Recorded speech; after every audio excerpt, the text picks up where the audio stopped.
नाज़रीन वाक़ई अपडेट कंदालू अहम ख़बरात सॼे सिंध में कोरोना वायरस के नज़र में रखने लागू पाबंदियुनि खे वधीक 2 हफ़्तनि ताईं बरक़रार रखण जो फ़ैसिलो कयो वियो आहे। सिंध हुकूमत जे तर्जुमान मुर्तज़ा वहाब जो चवणु आहे त असांखे ॾुखिया फ़ैसिला करण ते मजबूर न कयो वञे। चाहियूं था त सूबे में मामूल वारी ज़िंदगी बहाल थिए। शादी हॉल, सियाहती मरकज़ ऐं तफ़रीह बाग बदस्तूर बंदि रहंदा। पब्लिक ट्रांसपोर्ट खे 50% मुसाफ़िरनि सां हलाइण जी इजाज़त हूंदी। सूमर खां कारोबार सुबुह 6 वॻे खां शाम 6 वॻे ताईं SOPs तहत खुलियल रहंदो। इन हवाले सां असां राब्तो कयो आहे कराची में गाज़ी जंडीर सां। जी गाज़ी, कहिड़ा अपडेट्स आहिनि?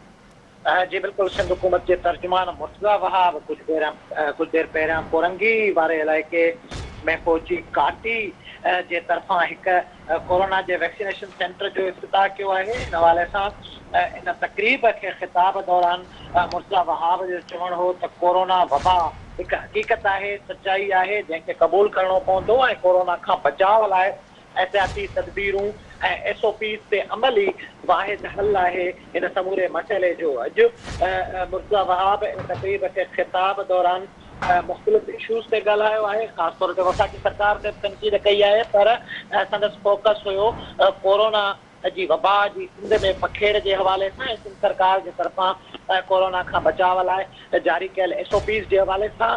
कोरोना जे हवाले सां मुर्तज़ा वहाब जो चवणु हुयो त सिंध सरकार सख़्ती सां अमल कराईंदी SOPs ते ऐं जेको शेड्यूल अनाउंस कयो वियो आहे सुबुह 6 वॻे खां वठी शाम 6 वॻे ताईं बाज़ारूं ऐं मार्केटूं खुलियल रहंदियूं।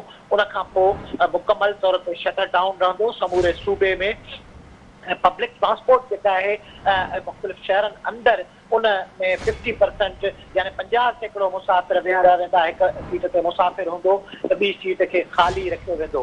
मुर्तज़ा वहाब जो चवणु हुयो त कोरोना खां बचाव लाइ सिंध सरकार जेके क़दम खयां आहिनि उहे समूरे मुल्क जे ॿियनि सूबनि जी भेट में वधीक सकारा ऐं वक़्ताइता क़दम आहिनि। पर इन हवाले सां संदसि मौजूद त सिंध जे माण्हुनि खे सरकार सां सहकार करणो पवंदो ऐं कोरोना खां बचाव लाइ एहतियाती तदबीरुनि ते अमल दरामद खे यकीनी बणाइणो पवंदो। जी वॾी महिरबानी अवां जी गाज़ी अपडेट करण लाइ।